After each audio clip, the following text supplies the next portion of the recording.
शिवाय। श्री शिव महापुराण वायव्य संहिता पूर्व खंड प्रथम अध्याय। हिमाचल द्वारा बारातियों की सेवा करना। हे नारद, महाराज हिमाचल ने बारात की सेवा के लिए ठहरने के स्थान पर दास दासियां तथा समस्त आवश्यक सामग्री भिजवा दी। ठीक उसी समय पार्वती ने भगवान श्री शंकर जी का ध्यान करके सिद्ध को प्रकट किया, जिससे वहाँ पर किसी वस्तु की कमी ना रही।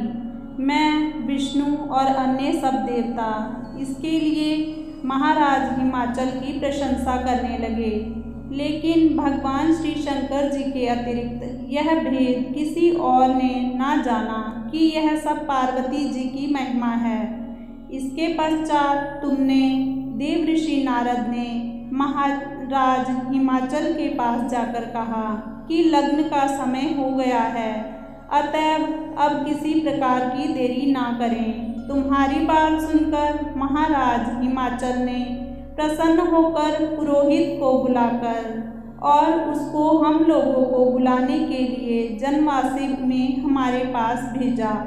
महाराज हिमाचल के पुरोहित ने भगवान श्री सदाशिव जी के पास आकर प्रार्थना की कि हे प्रभु, अब हमारे यहाँ पधारने की कृपा कीजिए। पुरोहित की बात सुनकर सभी देवता प्रसन्न हो गए और उसके बाद भगवान श्री सदाशिव जी महाराज ने लोक रीति के अनुसार उबटन आदि लगाकर स्नान किया। फिर सुंदर वस्त्र आभूषण आदि धारण करके वृषभ पर सवार होकर विवाह मंडप में पहुँचे। राजा हिमाचल से कहकर पार्वती जी को विवाह मंडप में आते देखा तो मन ही मन उनको प्रणाम किया। इसके पश्चात बारात को 56 प्रकार के भोजन करवाए गए। राजा हिमाचल ने प्रसन्नता के साथ भगवान श्री सदाशिव जी महाराज के चरण धोए। उस समय वह प्रेम में मग्न होकर सोचने लगे कि भगवान श्री सदाशिव जी के यही पवित्र चरण कमल हैं, जिनका ध्यान भगवान श्री विष्णु जी एवं ब्रह्मा जी करते हैं। महाराज हिमाचल ने चरण धोने के पश्चात भगवान सदाशिव जी को सोने की चौकी पर बिठाकर भोजन करवाया। भोजन करते समय स्त्रियां बारातियों के नाम ले लेकर गालियां देती थी और हम सब उन गालियों को प्रसन्न होकर सुन रहे थे। भोजन करने के पश्चात बारात अपने निवास स्थान को लौट गई। दूसरा अध्याय। हिमाचल द्वारा पार्वती का कन्यादान करना। श्री ब्रह्मा जी बोले, हे नारद, इसके पश्चात जब विवाह के लग्न का समय आया तो उस समय राजा हिमाचल ने अपने पुत्र को भगवान श्री शंकर जी को लिवा लाने के लिए भेजा। तब भगवान श्री शंकर जी देवताओं तथा ऋषियों महर्षियों के साथ तुरंत विवाह मंडप को रवाना हो गए। उस समय अनेकों प्रकार के बाजे बजने लगे और आकाश से फूलों की वर्षा होने लगी। वह आनंद करोड़ों जीवाओं से भी वर्णन नहीं किया जा सकता। हम सब यह सोचकर प्रसन्न हो रहे थे कि हम भगवान सदाशिव जी महाराज का विवाह अपनी आंखों से देखेंगे। भगवान श्री सदाशिव जी महाराज के उस समय के सौंदर्य को देखकर मैं और विष्णु जी चकित रह गए। भगवान श्री सदाशिव जी ने देवताओं एवं ऋषियों महर्षियों के साथ महल के भीतर प्रवेश किया। फिर मंडप के चारों तरफ की पृथ्वी 4 प्रकार से पवित्र हो गई। भगवान सदाशिव जी महाराज सिंहासन पर विराजमान हुए। उस समय श्री पार्वती जी भी 16 श्रृंगार किए उस स्थान पर पधारी। पार्वती जी की महिमा कौन वर्णन कर सकता है। भगवान श्री विष्णु जी ने, मैंने तथा अन्य सब देवताओं ने भगवती पार्वती को देखकर प्रणाम किया। ऋषियों महर्षियों ने शुभ आशीर्वाद दिया। दोनों पक्षों के पुरोहितों ने सबसे पहले गणेश तथा गौरी जी का पूजन करवाया। फिर अन्य रानियों से संपूर्ण प्रकार से पूजा की गई। ब्रह्मा जी बोले, हे नारद, 5 देवता अनादि हैं, उन पांचों को समान जानकर पूजा करनी चाहिए। जिस प्रकार वेद में विवाह की रीति बताई है उसी के अनुसार सारा कार्य संपूर्ण किया गया। मेनका ने 4 अत्यंत बहुमूल्य वस्त्र भगवान श्री सदाशिव जी को दिए और उसी प्रकार के 2 वस्त्र पार्वती को दिए। 2 स्वयं पहने। पार्वती महाराज हिमाचल की दाईं ओर बैठी। उस समय भगवान सदाशिव जी महाराज पार्वती के सन्मुख बैठे हुए थे। ऋषि महर्षि उच्च स्वर से वेद मंत्रों का उच्चारण करने लगे। तब मेनका कन्यादान करने लगी। उस समय भगवान श्री सदाशिव जी से महाराज हिमाचल ने उनका गोत्र पूछा। यह सुनकर भगवान श्री सदाशिव जी तो विचार में पड़ गए और उनको चुप देखकर ऋषि महर्षि हंसने लगे। इस पर तुम भगवान श्री सदाशिव जी की प्रेरणा से वीणा बजाने लगे। तुमने हिमाचल से कहा, राजेश्वर, यह आप क्या मूर्खता कर रहे हैं जो कि भगवान श्री सदाशिव जी से गोत्र पूछ रहे हैं। सुनिए, गोत्र पूछने में इनका अपमान है। उनका गोत्र तो विष्णु, ब्रह्मा आदि भी नहीं जान सकते। यह तो अपनी इच्छा से अनेकों लीलाएं धारण किया करते हैं। वह अनादि और अनंत हैं। अतएव इनका गोत्र कुल तो नदियाँ ही हैं। भगवान श्री सदाशिव जी नादमय हैं और नादमय स्वयं शिव हैं। इन दोनों में कोई भेद नहीं है। हे नारद, तुमसे यह बात सुनकर महाराज हिमाचल आश्चर्य में पड़ गए। देवता और ऋषि महर्षि जय जयकार करने लगे। तुमने कहा, राजेश्वर, भगवान श्री सदाशिव जी आज पार्वती के तप के कारण तुम्हारे पुत्र समान हो गए हैं। इनकी भक्ति के बिना कोई नहीं जान सकता है। अतः यह विचार कर तुम शीघ्रतापूर्वक कन्यादान दो, क्योंकि लग्न का मुहूर्त बीता जा रहा है। हे नारद, तुम्हारे इन वचनों को सुनकर महाराज हिमाचल ने कुछ और जल लेकर कन्यादान कर दिया और पार्वती का हाथ भगवान श्री सदाशिव जी के हाथ में अर्पण कर दिया। भगवान श्री शंकर जी महाराज ने पार्वती जी का हाथ जो पकड़ा सो उसी दिन से विवाह की रीति तीनों लोकों में प्रसिद्ध हो गई। उसी समय चारों ओर महाराज हिमाचल की प्रशंसा होने लगी। विवाह की लौकिक रीति समाप्त होने के साथ ही गंधर्वजन गीत गाने लगे। अप्सराएं नृत्य करने लगी। विष्णु, इंद्र तथा अन्य सभी देवता अति प्रसन्न हुए। इसके पश्चात महाराज हिमाचल ने भगवान सदाशिव जी को अनेकों वस्तुएं प्रदान की। 1 लाख दूध देने वाली गाय और सजे सजाए 100 सुंदर घोड़े, 1 लाख दासियां, 1 करोड़ हाथी, सोने व जवाहरातों से जड़े हुए रथ दहेज में दिए और हाथ जोड़कर भगवान श्री सदाशिव जी की स्तुति की। 3रा अध्याय। शिव विवाह उपरांत देव पत्नियों का दूल्हे शिव जी के साथ उपहास करना। श्री ब्रह्मा जी बोले, हे नारद, मेरी आज्ञा पाकर फिर ब्राह्मणों द्वारा अग्नि स्थापना कराई गई। फिर ऋग, यजु, सामवेद से मंत्र द्वारा भगवान श्री सदाशिव जी महाराज से हवन कराया गया। उस समय फिर पार्वती के भ्राता मेनाक ने आकर उनको खीलें दी।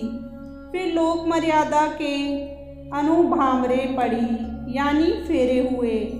फिर उसके बाद भगवान श्री सदाशिव जी महाराज और भगवती पार्वती के सिर पर अभिषेक धूप दिखाया। हृदय छूना, स्वस्ति पाठ भगवान शंकर जी द्वारा माँ भगवती की मांग में सिंदूर भरना, भगवान माँ भगवती को एक स्थान पर बिठाकर सवस्त्र आसन, पूर्ण पात्र तथा गौदान, आचार्य कर्व्यता, 100 ब्राह्मणों को स्वर्णदान इत्यादि करवाया गया। उस समय मंडप के मुख्य द्वार पर अनेकों बाजे बज रहे थे और स्त्रियां मंगल गीत गान कर रही थीं। इसके पश्चात भगवान शिव और भगवती दोनों को पूर्ण नारियां कुहबर स्थान में ले गईं। और लोकोपचार रीतियां करवाकर वासालय में ले आईं। वहाँ फिर ग्रंथ चिमोचन आदि लौकिक रीतियां करवाई गईं। उस समय भगवान श्री सदाशिव जी महाराज और भगवती पार्वती की शोभा देखते ही बनती थी। उसके पश्चात वहाँ सरस्वती, लक्ष्मी, मेरी पत्नी सावित्री, जाह्नवी, अदिति, शर्ची, लोपामुद्रा, अरुंधति, अहिल्या, तुलसी, स्वाहा, रोहिणी, वसुंधरा, शतरूपा, संज्ञा आदि 16 दिव्य नारियां बारी बारी से आकर भगवान श्री सदाशिव जी महाराज से परिहास करने लगी। श्री सरस्वती ने कहा, हे आदिदेव, अब आप अपनी झिझक को दूर करके अपनी प्यारी पार्वती को कंठ से लगा लीजिए। इनके बिना आपका जीवन बड़ा दुखी था। सावित्री ने कहा, हे सदाशिव, आप भोजन करके अपनी प्यारी पार्वती को भी भोजन करवाएं और उनको पान खिलाकर प्रसन्न कीजिए।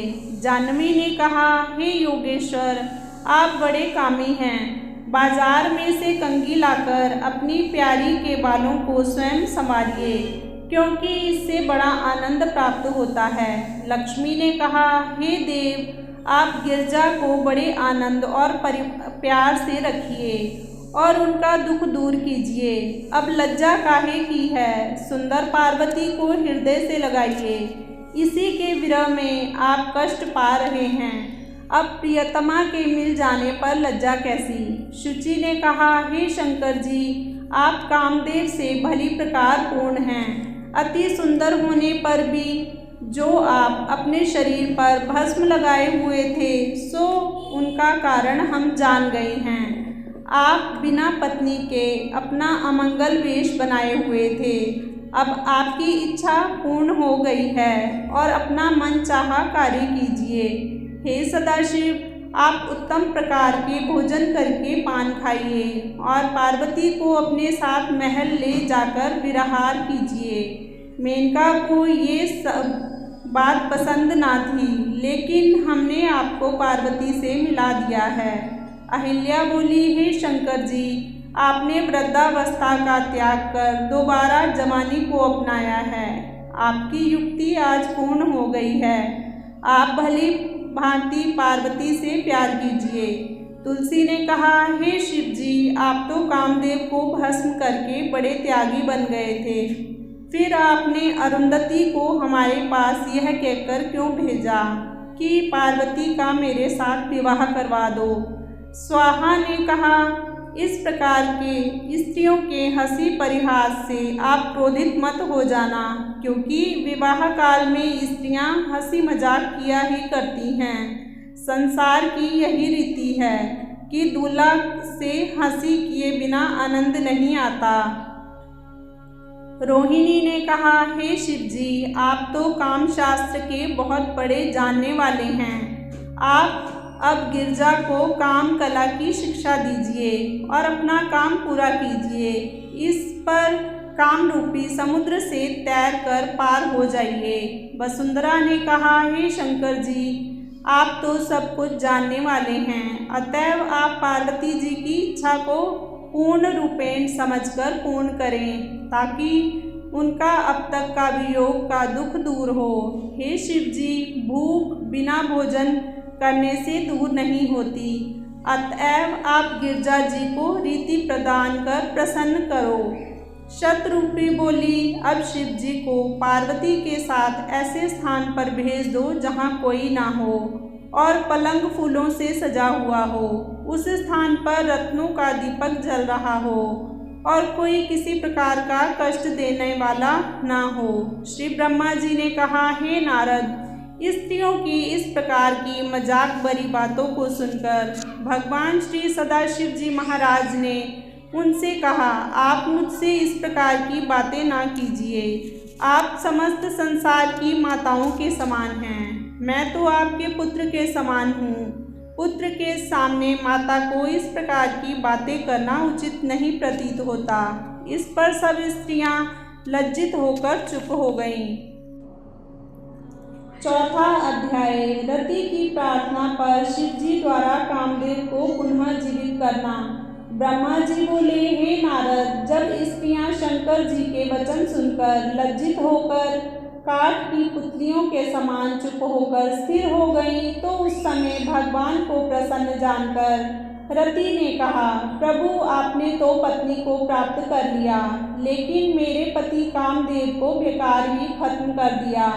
इस समय आपके विवाह को देखकर मुझे छोड़कर सबको हर्ष हो रहा है, अतएव आप कृपा करके मेरे पति को जीवित कर दीजिए। यह कहकर रति रोने लगी।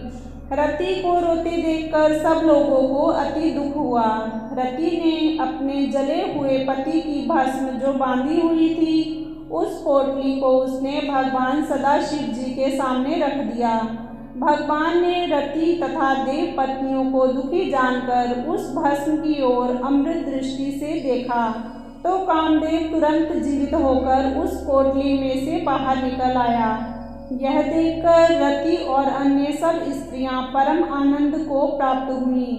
कामदेव हाथ जोड़कर भगवान सदाशिव जी की स्तुति करने लगा। भगवान श्री सदाशिव जी महाराज ने कामदेव से कहा, कामदेव, अब तुम किसी प्रकार की चिंता मत करो और बाहर जाकर मेरी बारात में बैठो।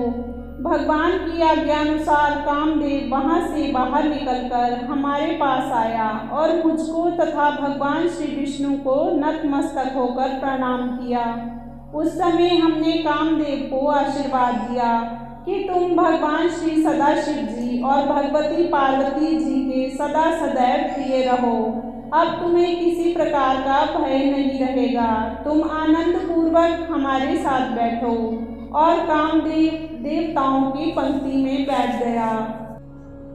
पांचवा अध्याय शंकर जी का पार्वती के साथ भोजन करना। श्री ब्रह्मा जी बोले, हे नारद, अब आगे की कथा सुनो।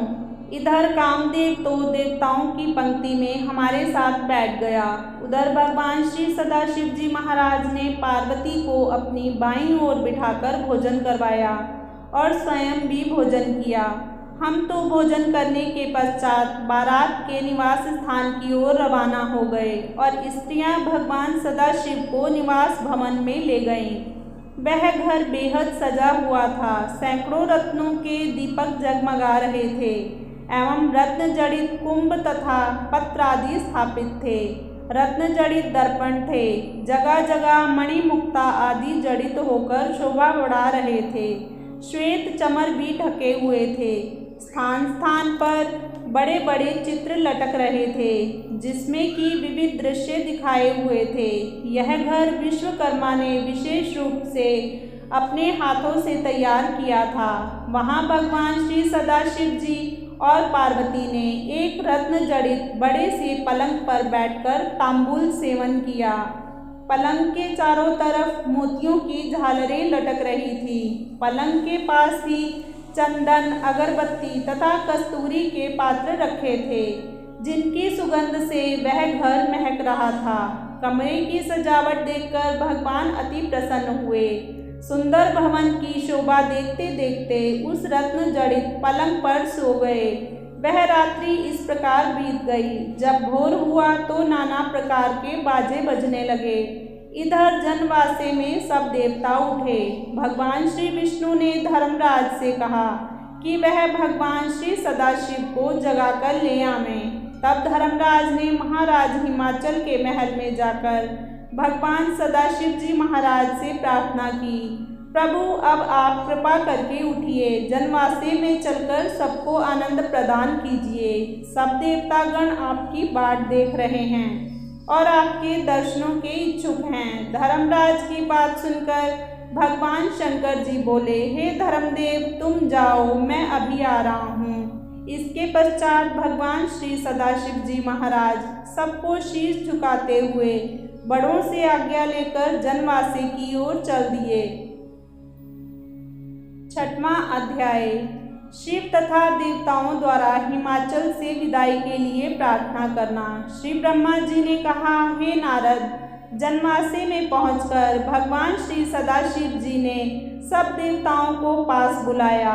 देवतागण उनके पास पहुंचकर स्तुति करने लगे। उस समय मैं, ब्रह्मा जी ने और भगवान श्री विष्णु ने तुम्हें, श्री नारद जी को तथा सप्तऋषियों को धन्यवाद देते हुए कहा कि तुम लोगों की कोशिशों से आज यह शिव पार्वती के विवाह का समारोह हम लोगों को देखने को मिल रहा है। उस समय भगवान विष्णु ने खूब दान दिया। इसके पश्चात हम लोगों ने महाराज हिमाचल को बुलाकर उनसे विदा मांगी।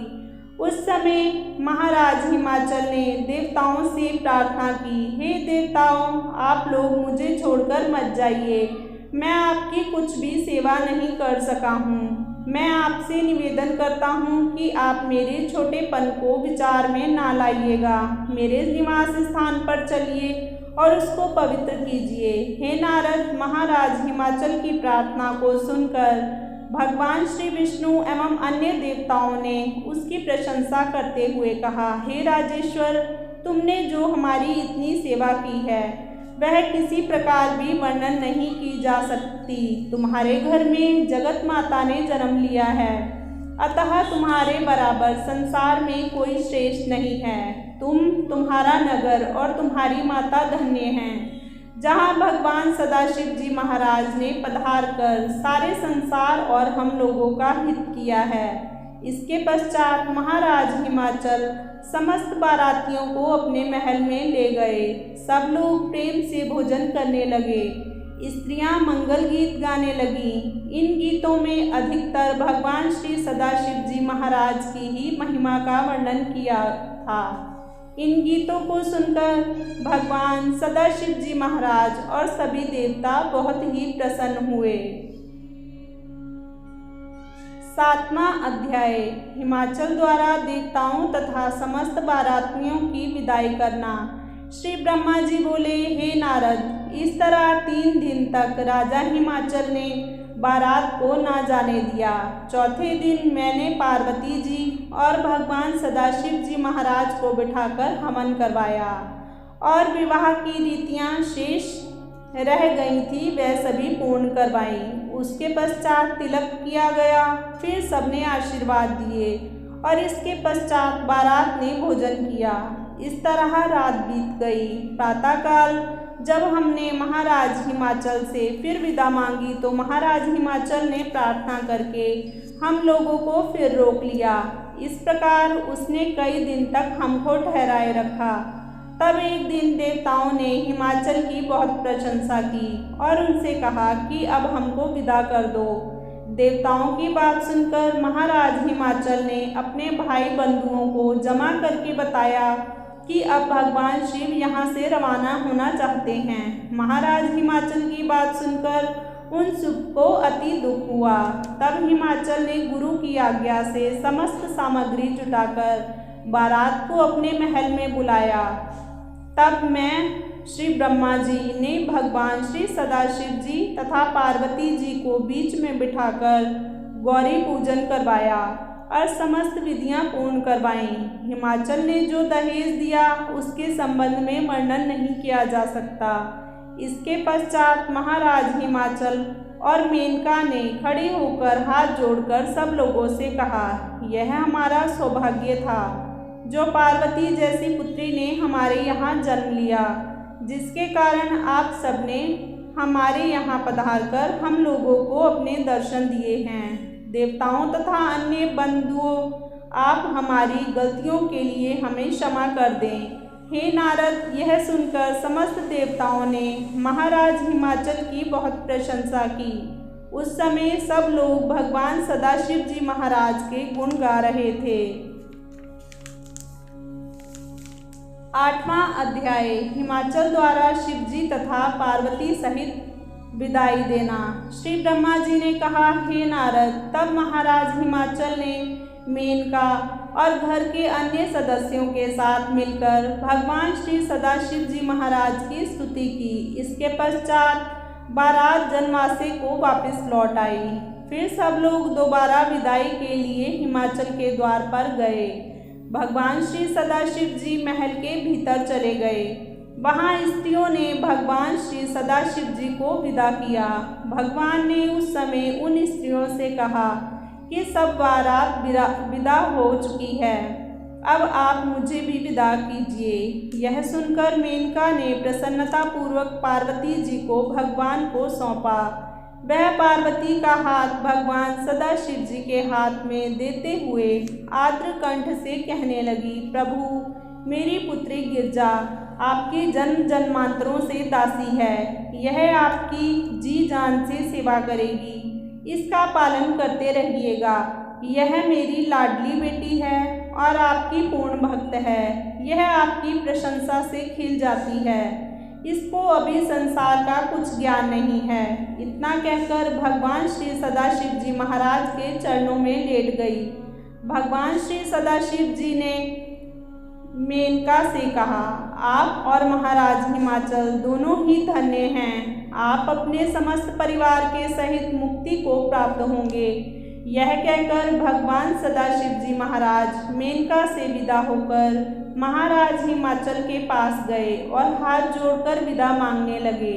उस समय महाराज हिमाचल ने हर्ष के अश्रुपात करते हुए भगवान से कहा, प्रभु मुझसे अनजान में बहुत गलतियां हो गई हैं, आप उनको क्षमा कर दें और मुझ पर सदा सदैव अपनी कृपा बनाए रखें। यह कहकर महाराजा हिमाचल ने भगवान श्री सदाशिव जी को विदाई दी। उस समय बाजे बजने लगे और बड़ी धूमधाम से बारात वापस चलने की तैयारी होने लगी। 9वां अध्याय, ब्राह्मणों की पत्नियों द्वारा पार्वती को उपदेश देना। श्री ब्रह्मा जी बोले, हे नारद, इस प्रकार विदा होकर भगवान श्री सदाशिव जी नगर के बाहर आ गए। उस समय सप्तऋषियों ने महाराज हिमाचल के पास जाकर कहा कि अब पार्वती जी को विदा कर दीजिए। जब मेनका ने सुना तो वह प्रेम के समुद्र में डूब गई। तब मेनका ने नगर भर की स्त्रियों को बुलाकर पार्वती को स्नान कराया और उनका सुंदर श्रृंगार किया। सब स्त्रियां पार्वती जी के भाग्य की प्रशंसा करने लगी। तब ब्राह्मणों की पत्नियों ने पार्वती को आशीर्वाद देते हुए उपदेश दिया कि हे पार्वती जी, तुम दिन रात अपने पति की सेवा में मग्न रहना। स्त्री के लिए अपने पति के समान कोई नहीं है। हालांकि माता पिता अपने संतान के बड़े शुभ चिंतक होते हैं, किंतु वह अपनी संतान को मुक्ति नहीं दे सकते। इस संसार में 4 वस्तु सुख प्रदान करने वाली हैं। पहला पति, दूसरा धर्म, तीसरी स्त्री और चौथा संतोष।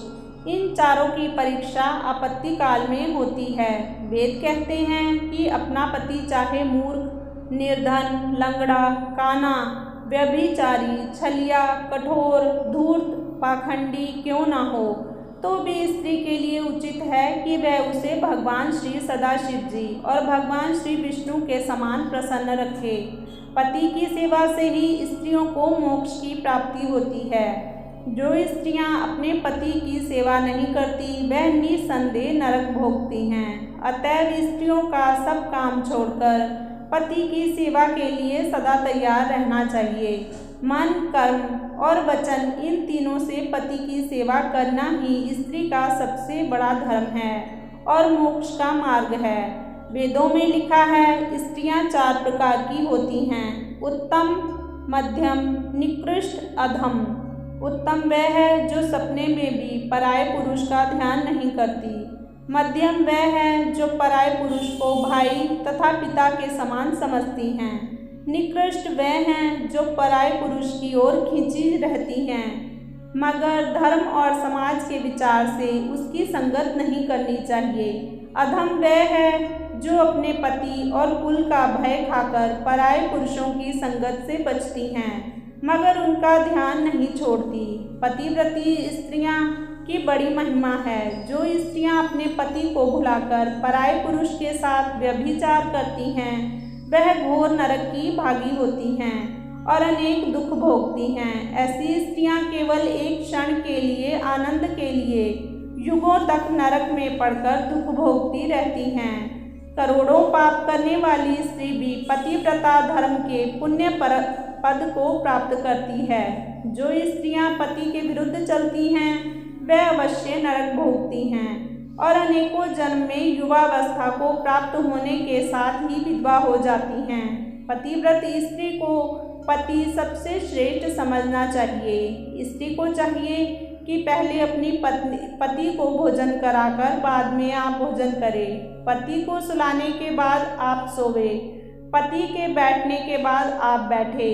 किसी अवस्था में भी पति पर क्रोध ना करे। अपने मुख से कभी भी पति का नाम ना ले। पति के बुलाने पर फौरन ही उसके पास जाकर उसकी आज्ञा का पालन करे। पति के आदेशानुसार अपने घर का प्रबंध करे। बिना पति की आज्ञा के किसी को कोई चीज़ ना दे और पति का जूठा भोजन खाए। नाच गाने की सभा में ना जावे और रजस्वली होने पर 3 दिन तक पति को अपना मुख ना दिखावे। जब तक ऋतु स्नान ना कर ले तब तक पति से कोई बात ना करे। प्रतिदिन स्नान के पश्चात पति का दर्शन करे और पति की आज्ञा के बिना किसी जगह ना जावे। सदा वह काम करे जिससे कि पति को प्रसन्नता हो। सुख और दुख में पति से एक जैसा प्रेम रखे। घर में किसी वस्तु की कमी होने पर पति से स्पष्ट रूप से ना कहे, बल्कि कोई ऐसी विधि अपनाए जिससे वह आप जान जाए। यदि तीर्थ यात्रा करने का चाव हो तो पति के चरणों को धोकर उस चरणामृत को पी जावे, क्योंकि पति का चरणामृत भगवान सदाशिव जी और भगवान श्री विष्णु के चरणामृत से भी उत्तम बताया है। जो स्त्रियां अपने पति की आज्ञा के विरुद्ध व्रत आदि का पालन करती हैं वे अपने पति की आयु को कम करती हैं। स्त्री को उचित है कि ऊंचे स्थान पर ना बैठे। जो स्त्रियां अपने पति पर क्रोध कर उल्टा उत्तर देती हैं वह दूसरे जन्म में गीदड़ी होती हैं। जिस औरत के क्रोध करने से पति की मृत्यु हो जाती है वह अगले जन्म में शेरनी होती है। जो स्त्री अपने पति से छिपकर मिठाई आदि खाती है वह दूसरे जन्म में मेंढक की योनि में प्राप्त होती है। जो स्त्री अपने पति को त्याग कर अन्य पुरुष को काम दृष्टि से देखती है वह अगले जन्म में कानी तथा कुरूप होती है। स्त्री को चाहिए कि सास, ससुर, जेठ, जेठानी आदि बड़ों के सामने कभी ऊंचा ना बोले। बाहर से आए हुए अपने पति के आदर पूर्वक चरण धोए। हे पार्वती, इस प्रकार पतिव्रता नारियां लोगों को पवित्र कर देती हैं। तीनों देवों की प्रार्थना से महर्षि अत्रि की पत्नी अनुसुईया ने शाप द्वारा 12 में से मरे हुए एक ब्राह्मण को जीवित कर दिया था।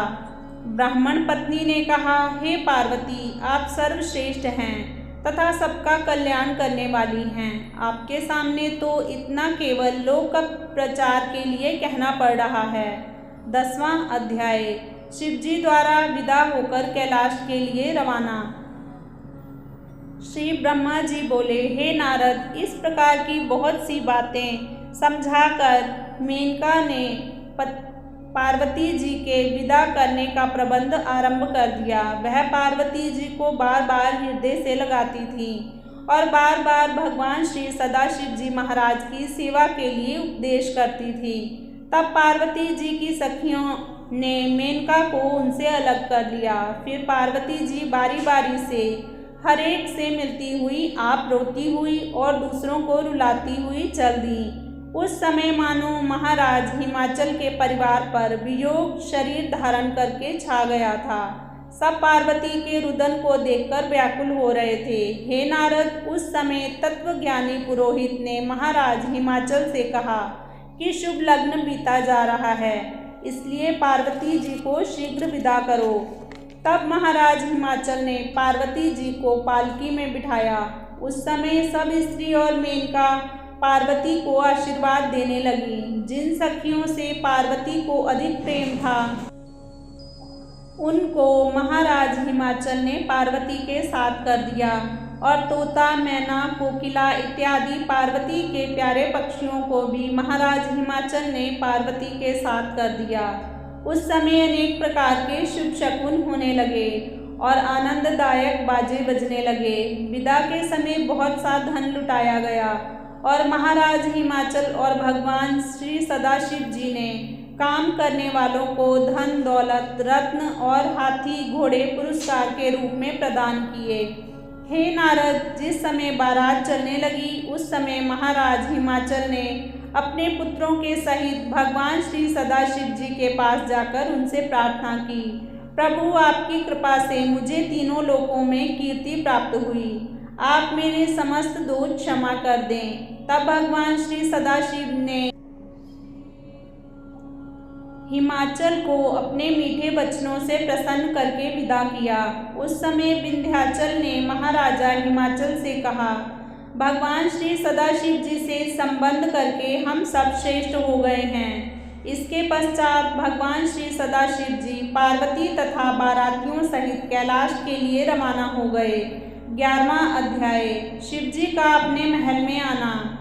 श्री ब्रह्मा जी ने कहा, हे नारद, भगवान श्री सदाशिव जी के अपने महल में प्रवेश करने के पश्चात स्त्रियों ने जमा होकर भगवान श्री सदाशिव जी की आरती उतारी।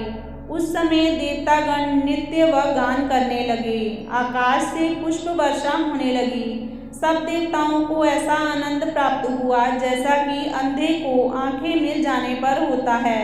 हम सब ने भगवान श्री सदाशिव जी की स्तुति की। लोक रीति के अनुसार भगवान श्री सदाशिव जी ने विष्णु आदि सभी बारातियों को अत्यंत स्वादिष्ट भोजन करवाया। हम सब लोग कई दिन तक कैलाश पर रहे। इसके पश्चात भगवान श्री सदाशिव जी से विदा मांगी। भगवान श्री शंकर जी ने मुझसे और विष्णु जी से कहा, हे ब्रह्मा और विष्णु, तुमसे अधिक प्रिय हमें दूसरा कोई नहीं है। तुम्हारे कहने से ही हमने पार्वती से विवाह किया है। अब तुम लोग अपने लोक को लौट जाओ, तुम्हारे सभी मनोरथ पूर्ण होंगे। यह कहकर श्री सदाशिव जी चुप हो गए। तब मैं और भगवान श्री विष्णु भगवान श्री सदाशिव जी की जय जयकार करते हुए अपने अपने लोक को लौट आए। हे नारद, यह भगवान श्री सदाशिव जी के विवाह की कथा को जो कोई पढ़ता या सुनता है वह सब पापों से छूट जाता है और मोक्ष पद को प्राप्त करता है। यह कथा सब मनोकामनाओं को पूर्ण फल देने वाली है। ओम नमः शिवाय।